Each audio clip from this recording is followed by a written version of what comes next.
1020 simply grants same-sex couples the right to a civil marriage, opening the doors to the myriad of protections and legal rights which accompany that state-designated status.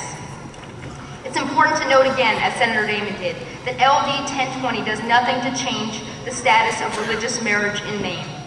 Religious institutions remain free to follow their own doctrines, even if that means refusing to perform or recognize religious marriage for gay and lesbian couples. LD 1020 specifically affirms the religious freedom of each church or faith to determine for itself whether to perform or recognize same-sex marriages. Today and over the coming weeks, you will hear from many Maine couples who want to marry and who suffer harm because the state refuses them to give them the same legal status that many of us enjoy. You will also hear from others who argue this debate is happening too quickly, that this bill asks for too much change too fast. We could not disagree more. The time for true civil rights is always now. We are living in difficult times.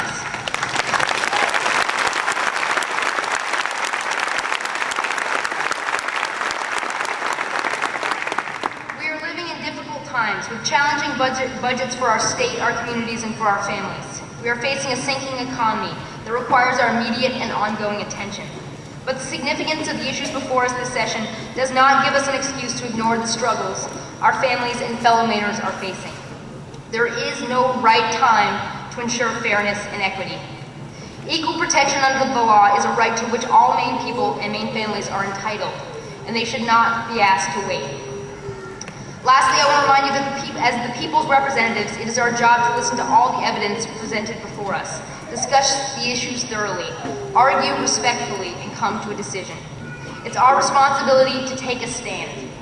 We have signed on to this important legislation because we believe sending this issue out to referendum is an abdication of our responsibility as participants in representative government. We should have the courage to vote our conscience on behalf of the people of Maine. Personally, this issue was brought home for me 2 years ago, when my husband and I were married.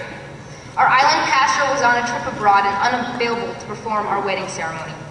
My husband and I wanted to be married by someone we knew and we trusted. We asked a good family friend to perform our wedding. We knew his tone, his presence, and his sense of humor would be perfect. He was honored to do it, and we immediately got to work planning the ceremony. Throughout the preparations for our wedding, he gave us honest and valuable advice about the joys and challenges of a lifetime of commitment to another person. He gave us some of the best advice either of us has ever received about marriage. As we drove away from our wedding rehearsal, all of us happy and relieved that everything seemed to be going well, my friend said to me, "I'm honored to perform your wedding. It's going to be great. But it's important to understand that you and Jason have the right to do something very special. It's a right I do not have." My friend that married us is a gay man who's been in a committed and loving relationship with the same man for more than 30 years.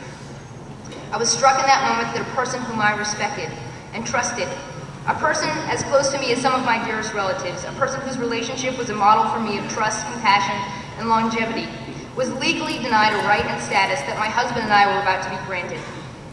There is nothing fair about giving some committed couples in Maine the right to the legal responsibilities and privileges of marriage while denying it to others. Because the status quo is discriminatory, unfair, and unjust, we strongly urge you to vote ought to pass. I thank you for your time and your patience, and in advance for the endurance and patience I know that you will all have today. And I'd be happy to answer any questions.